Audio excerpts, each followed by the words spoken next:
vou começar com o tratamento de poros em consultório, tá bom? Depois a gente fala um pouquinho das abordagens que são possíveis ser feitas em casa. Lembrando que essas duas abordagens, elas não são separadinhas. Idealmente a gente associa as duas para o paciente ter o melhor resultado possível. Quando a gente fala de abordagem em consultório, a gente normalmente associa tecnologias. Uma das melhores opções para trabalhar poro é o laserzinho de CO2, porque ele vai causar uma renovação da pele e vai dar uma fechadinha nesses poros com a realização da sessão. Ele melhora o global da pele, melhora a qualidade da pele, trabalha cicatrizes, então é um bom tratamento para homogeneizar um pouco a nossa textura de pele.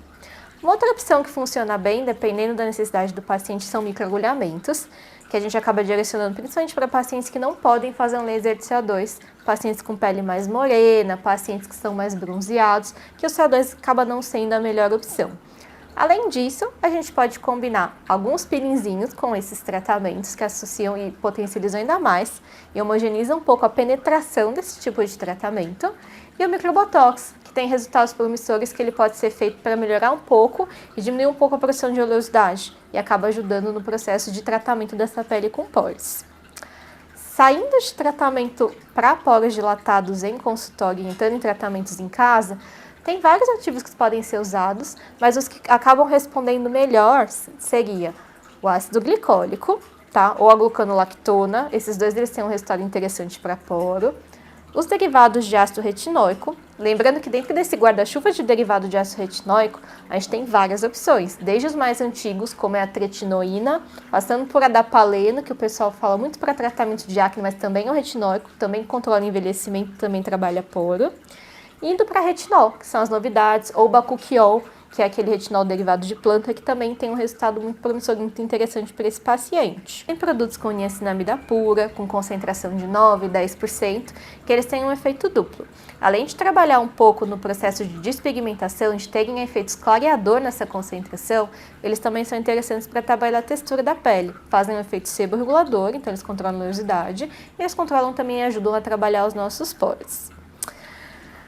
Saindo desses ativos, a gente tem alguns outros ativos que têm um pouco menos de estudos, mas os principais são esses que a gente acabou comentando. Agora eu vou mostrar um pouquinho de produtos que têm esses ativos e que são opções. Eu vou tentar direcionar para opções de vários custos diferentes, para a gente poder ver qual que seria a melhor opção, que seria para o seu perfil.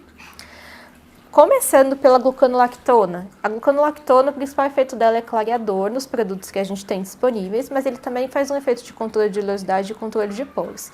Os produtos mais comuns que têm derivados com glucanolactona, a gente tem esse aqui, por exemplo, que ele tem glucanolactona, ele faz um controle de oleosidade, trabalha a textura.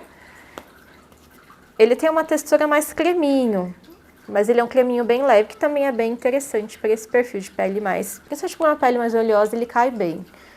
Além dele, a gente tem opções mais tranquilas de custo, como essa aqui, que também tem glucanolactona e também faz um efeito clareador.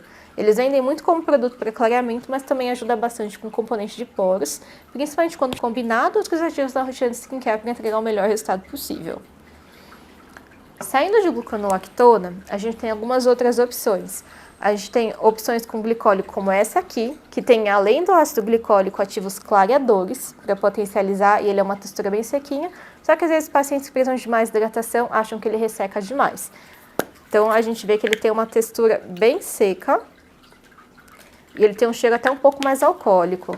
Então às vezes para pacientes que têm uma pele muito reativa não é uma opção tão legal, mas é um bom tratamento global para pacientes que toleram mais esses tipos de ativos. A gente tem também alguns, como esse aqui, que ele tem uma concentração de glicólico um pouco menor do que essa outra opção que eu mostrei, e ele tem ácido hialurônico, então ele é bom para uma pele bem sensível e é quase que um líquido. Além desses, a gente tem outros ativos com mais combinações, como esse aqui, que é um famosinho também para tratamento de poro e oleosidade, que vocês conhecem que é quase que uma água, a textura dele. Então ele é bem líquido.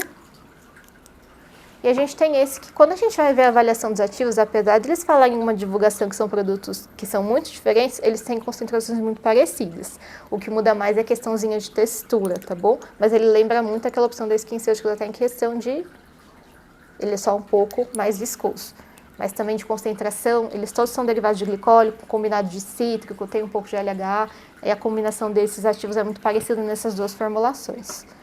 Quando a gente parte para opções de mais baixo custo, a gente tem esse aqui que tem glicólico puro, que também é uma opção bem interessante. Funciona bem para trabalhar pigmentação e ele ajuda também com porinhos. Lembrando que principalmente quando a gente associa com outros ativos, tá bom? Saindo dos derivados de glicólico, a gente tem os derivados de niacinamida. Tem várias opções. Tem essa, por exemplo, que está famosinha. Ele é uma textura um pouco mais pesada, então cuidado para quem tem uma pele que é muito oleosa, tá? Talvez não seja uma opção tão interessante. Tem também esse aqui, que tem um custo mais tranquilo, que ele também ajuda. Mas você vê que a própria niacinamida dá uma textura um pouco mais viscosa para esse tipo de produto, tá? E a gente tem esse aqui também, que é a novidadezinha, que também tem niacinamida. Todos esses que eu mostrei têm uma concentração próxima de 10%, que é para fazer efeito clareador também. Saindo disso, indo para os retinols, a gente tem, não vou mostrar tretinoína, não vou mostrar ácido retinóico puro, não vou mostrar dapaleno, que a gente deixa para outros tipos de vídeo. Vou mostrar mais rotina mesmo. Tem, por exemplo, esse aqui, que é famoso também. Você vê que todos esses, a maioria deles tem uma textura mais fluida, porque a ideia, para um paciente que tem poro dilatado, a maioria tem também um pouco de oleosidade associada. Não todos, mas a maioria tem. Então, acaba sendo associado com esse tipo de ativo. Tem esse aqui, que é bakuchiol. Você vê que a textura de todos é muito parecida. Bakuchiol, lembrando que é um retinol vegano, tá? É um retinol, como se fosse um retinol derivado de plantas. Então, ele tem um efeito de resurface, como é o retinol, só que ele tende a ser mais bem tolerado. Então, peles muito reativas, o bakuchiol é uma opção que é até mais interessante. Tem esse aqui, que é uma opção de um pouco mais de baixo custo. E a gente tem esse aqui, que é uma formulação bem interessante, mas não para tanto uma pele oleosa. Porque desses ele é o que tem textura mais creme. Então ele é mais para um controle de envelhecimento, mas também ajuda um pouco com o poro. Lembrando que tem várias opções no mercado. E esses ativos, eles não são só esses que são utilizados para poro. É super importante você passar com um profissional que seja capacitado, para ele te orientar qual vai ser a combinação melhor. Porque às vezes não é só o glicólico isolado que vai te dar um resultado legal, não é só o retinol isolado que vai te dar um resultado legal. Muitas vezes nas rotinas a gente acaba combinando vários ativos. E não é todo paciente que vai funcionar bem um ou outro tipo de produto. É importante ter um direcionamento adequado. Às vezes a gente vê em alguns vídeos ou em alguns profissionais comentando que a gente não pode, por exemplo, associar glicólico com retinol. Isso depende. Peles muito reativas, realmente a gente evita fazer essas associações, mas tem pacientes que têm indicações muito interessantes para a gente associar na quantidade e na frequência adequada. Tanto que a gente tem até produtos prontos que tem os dois ativos, como por exemplo esse aqui, que eu não tinha mostrado, que ele tem glicólico e retinóico juntos e estabilizados. Então a gente consegue fazer associações de combinações que vão ser adequadas para cada perfil. E não é todo mundo que vai se dar bem com um ou outro produto.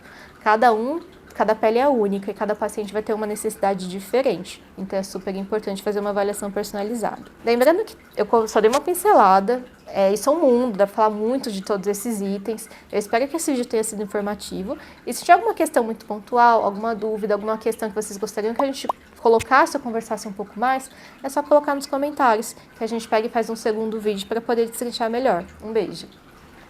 Não, ficou ótimo.